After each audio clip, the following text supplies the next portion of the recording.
Gostaria de apresentar de uma forma muito rápida 10 pontos que são fundamentais para desmistificar algumas das grandes falácias sobre o Holocausto. Em primeiro lugar, o regime nazista jamais chegou ao poder através dos meios democráticos. A democracia não gerou, de maneira alguma, o totalitarismo nazista nem o Holocausto.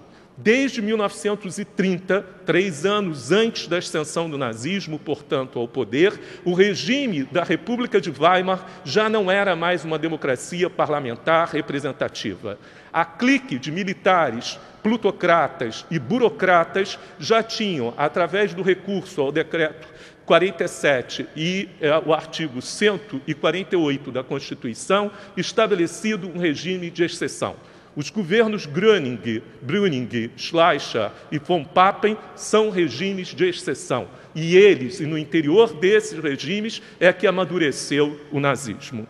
Em segundo lugar, a falácia de que os judeus eram ricos e estrangeiros na Alemanha.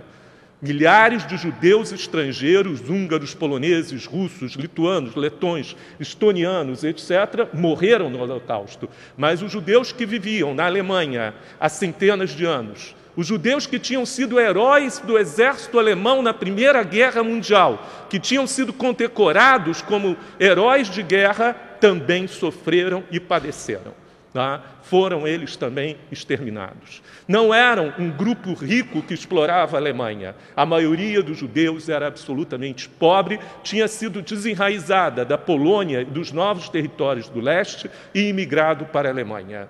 O mito do judeu rico é parte da propaganda nazista e deve ser claramente eliminado dessas condições. Além de tudo, é uma vergonha, é uma ofensa procurar na história dos judeus qualquer razão para o seu extermínio. O mal, a raiz do mal, reside na história dos seus algozes e não na história das vítimas. Em terceiro lugar, não podemos continuar pensando que o nazismo, e o deputado Berger falou isso agora, que o nazismo ou os nazistas eram doentes. Na verdade, havia, sem dúvida nenhuma, uma paranoia generalizada naquela sociedade, mas agiram de forma racional, sistemática, fria, organizada. Nada pode fazer com que, por exemplo, Adolf Eichmann seja considerado doente. Era um homem que cumpria todas as suas obrigações e tinha todas as suas razões de ter uma vida normal e se dedicou com afinco, com dedicação ao extermínio. 5. Não houve resistência judaica. Houve resistência judaica. Houve resistência judaica nos campos, houve resistência judaica no interior dos guetos, houve resistência judaica nas ruas. Agora era a resistência de um povo desarmado, inocente, contra um Estado que era a maior máquina de guerra da sua época. 6. Os alemães não sabiam. Os alemães sabiam, sempre souberam.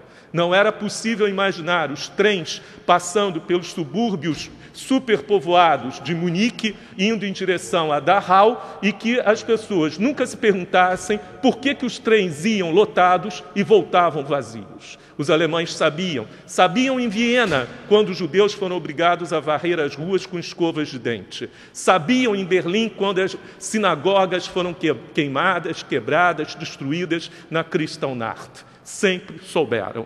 7. O mundo não sabia, o mundo sabia.